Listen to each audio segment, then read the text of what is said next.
just got a report that the first patient has been admitted into the hospital for pertussis, also known as the whooping cough. Let's go live now to see if we can interview the first new patient. I'm Kendra, and this is my co-host. Good morning, Kathleen. And recently, Kathleen, as you notice, we've had an outbreak in our town with pertussis. So we'd like to start this segment off talking about pertussis and what it is. Pertussis is a respiratory illness commonly known as whooping cough. It's a very contagious disease caused by a type of bacteria called Bordetella pertussis. Pertussis is found only in humans and is spread from person to person. People with pertussis usually spread the disease by coughing or sneezing while in close contact with others, who then breathe the pertussis bacteria. Many infants who get pertussis are infected by older siblings, parents, or caregivers who might not even know that they have the disease. The symptoms of pertussis can usually develop within 7 to 10 days after being exposed, but sometimes not as long as 6 weeks. Pertussis causes severe coughing spells, vomiting, and disturbed sleep. It can lead to weight loss, incontinence, rib fractures, and passing out from violent coughing. Although you are often exhausted after a coughing fit, you usually appear fairly well in between. Coughing fits generally become more common and severe as the illness continues and can occur more often at nighttime. The illness can be milder, and the typical whoop is absent in children, teens, and adults who have been vaccinated. This is Dr. Noodles, and I'm going to be interviewing her on pertussis. So my first question is, are most coughs pertussis, and does everyone with pertussis whoop? Well, there are a lot of causes behind a person coughs, and not every cause is pertussis. In general, pertussis starts with a cold-like symptom, and it may be a mild cold, cough, or fever. But after 1 to 2 weeks, the severe coughing begins, and unlike a common cold, pertussis can become a series of coughing that continues for weeks. And the best way to know is to go to your doctor and have him diagnose you. And if it's the case as pertussis, he can prescribe antibiotics if needed. And then the whooping cough, it comes from a sound of people more gasping for air when they're coughing. This is what pertussis cough sounds like. It sounds like a gasping of air when the patient is coughing.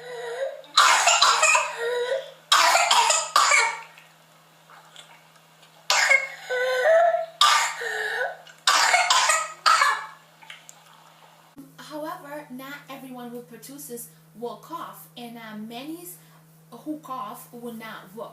Teens and adults, especially those haven't been vaccinated, may have prolonged cough that keeps them up at night. Those that do get the coughing, they say that it's the worst cough they ever had in their lives. And the cough may last for weeks or months, causing major disruption to daily life. Complication, for example, it can even have broken ribs or ruptured blood vessels. Infants may not cough at all.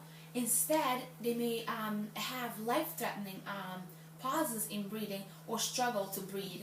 Anytime someone is struggling to breathe, get them to the doctor right away. How contagious is pertussis? Pertussis spreads easily from person to person through coughing and sneezing. A person with pertussis can infect up to 12 to 15 other people. That's why being up to date with the pertussis vaccine and practicing good cough etiquette are so important. Cover your mouth and nose with a tissue when you cough or sneeze or sneeze into your upper sleeve, not your hands. Then throw your tissue in the garbage. Many infants who get pertussis are infected by older siblings, parents, or caregivers who might not know they have the disease. If pertussis is circulating in the community, there's a chance that not even a fully vaccinated person of any age can catch this very contagious disease. But if you have been vaccinated, your infection is usually less severe. If you or your child develops a cold that includes a severe cough or a cough that lasts a long time, it may be pertussis. The best way to know is to contact your doctor. Why are reported cases of pertussis increasing? Well, since the early 1980s, there has been an overall trend of an increased report in pertussis cases. Pertussis is naturally cyclic in nature with peaks in disease over 3 to 5 years. But for the past 20 to 30 years, we've seen a peaks getting higher and overall cases counts going up. There are several reasons that help explain why are we seeing more cases as of late. Those include increased awareness, improved diagnostic tests, better reporting, more circulation of bacteria, and waning immunity. many infants who get pertussis are infected by older sibling, parents, or caregivers who might not know they have the disease. If pertussis is circulating in the community, there's a chance that not even a fully vaccinated person of any age can catch this very contagious disease. But if you have been vaccinated, your infection is usually less severe. If you or your child develops a cold that includes a severe cough or a cough that lasts a long time, it may be pertussis. The best way to know is to contact your doctor. So when it comes to waning immunity, it seems that pertussis vaccine we use now may not protect as long as the wholesale vaccine that we used to use. Throughout the 1990s, the United States switched from using the DTP to using the DTaP for infants and children. Pertussis bacteria changing and causing an increase in pertussis cases. CDC is evaluating potential causes of increasing rates of pertussis, including changes in disease-causing bacteria, types, strains. Unlike foodborne illnesses, where one strain causes an outbreak, multiple types of strains of pertussis bacteria can be found causing disease at a given time, including during outbreaks. There is a lot of diversity in strain causing pertussis in the U.S. and while strains have changed over time, strain changes do not seem to be the cause of the increases of pertussis we've seen. And there is no direct evidence that strain changes have reduced the effectiveness of the vaccine. It's more likely that waning immunity is the driving force behind the increase in cases. I've heard about parents refusing to get their children vaccinated and travelers to the U.S. spreading disease. Are they to blame for the pertussis outbreaks?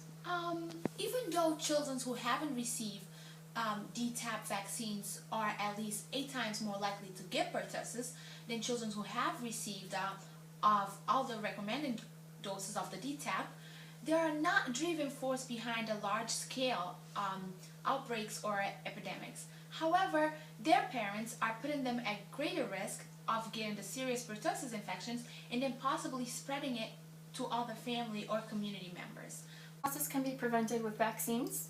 Yes, pertussis or the whooping cough can be prevented with vaccines. Before pertussis vaccine became widely available in the 1940s, about 200,000 children got sick with each year in the U.S. and about 9,000 died as a result of the infection. Now we see about 10,000 to 40,000 cases reported each year, and unfortunately about 10 to 20 deaths. Pertussis vaccines are recommended for people of all ages. Infants and children should get 5 doses of the DTaP for maximum protection. A dose is given at 2, 4, and 6 months, and at 15 to 18 months, and again at 4 through 6 years. A booster dose of the DTaP is given to preteens at 11 and 12 years of the age. And any adolescents and adults who didn't get the DTaP as a preteen should get 1 dose. Getting the DTaP is especially important for pregnant women. It is also important that those who care for infants are up to date with the pertussis vaccination. You can get a DTaP booster dose no matter when you got your last regular tetanus boosters shot.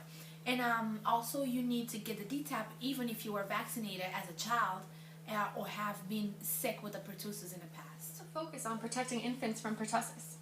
Infants are at the greatest risk for getting pertussis and they're having the most severe complications from it, including death. About half of the infants younger than 1 year old who get pertussis are hospitalized, and 1 or 2 in 100 hospitalized infants die. And there are 2 strategies to protect infants until they're old enough to receive vaccines and build their immunity against this disease. First, vaccinate pregnant women with the Tdap during each pregnancy, preferably 27 to 36 weeks. Second, make sure everyone around the infant is immunized. This includes parents, siblings, grandparents, and other family members, and babysitters. Those two strategies should reduce infection for infants. It is also critical that healthcare professionals are up to date with the one-time Tdap booster dose, especially those who care for infants. Really just got some great information from Dr. Noodles. One thing we didn't really cover is who gets pertussis, who gets whooping cough. Everyone is at risk for pertussis, but it's most severe for babies. More than half of infants younger than 1 year old of age who get the disease are hospitalized. Of infants who are hospitalized with pertussis, 1 in 4 get pneumonia. 1 or 2 in 100 will have convulsions, and 1 or 2 in 100 will die. Up to 5 in 100 adolescents and adults with pertussis are hospitalized. Of those patients, up to 2 in 100 are diagnosed with pneumonia. The most common complications in a study of adults with pertussis were Weight loss, loss of bladder control, passing out, rib fractures from severe coughing. The best way to prevent pertussis among infants, children, teens, and adults is to get vaccinated. Also, keep infants and other people at high risk for whooping cough complications away from infected people. One of the vaccines, DTaP, is for pediatric diphtheria, tetanus, and acellular pertussis. Getting vaccinated with DTaP or Tdap, depending on your age, is especially important for pregnant women and anyone who's around infants. Remember that even fully vaccinated children and adults can get pertussis. Early symptoms of pertussis can last for 2 weeks and usually include runny nose, low-grade fever, mild occasional cough, apnea, a pause in breathing in infants. Treatment is just as important as the disease itself, and pertussis is generally treated with antibiotics, and early treatment is very important. Treatment may make your infection less severe if it started early, before coughing fits begin. Treatment can also help prevent spreading the disease to people who have spent a lot of time around the infected person. There are several antibodies available to treat pertussis. If you or your child is diagnosed with pertussis, your doctor will explain how to treat the infection. If your child is treated for pertussis at home, do not give cough medicine unless instructed by your doctor. Giving cough medicine probably will not help and is often not recommended for kids younger than 4 years old. Facts to remember about pertussis are that it's a highly contagious respiratory disease. It's known for its uncontrollable, violent coughing, which often makes it hard to breathe. After fits of many coughs, someone with pertussis often needs to take deep breaths, which result in the whooping sound. Pertussis most commonly affects infants and young children and can be fatal, especially in babies less than 1 year of age. The best way to protect against pertussis is by immunization. If you or a loved one suspect having pertussis, you should contact your doctor immediately.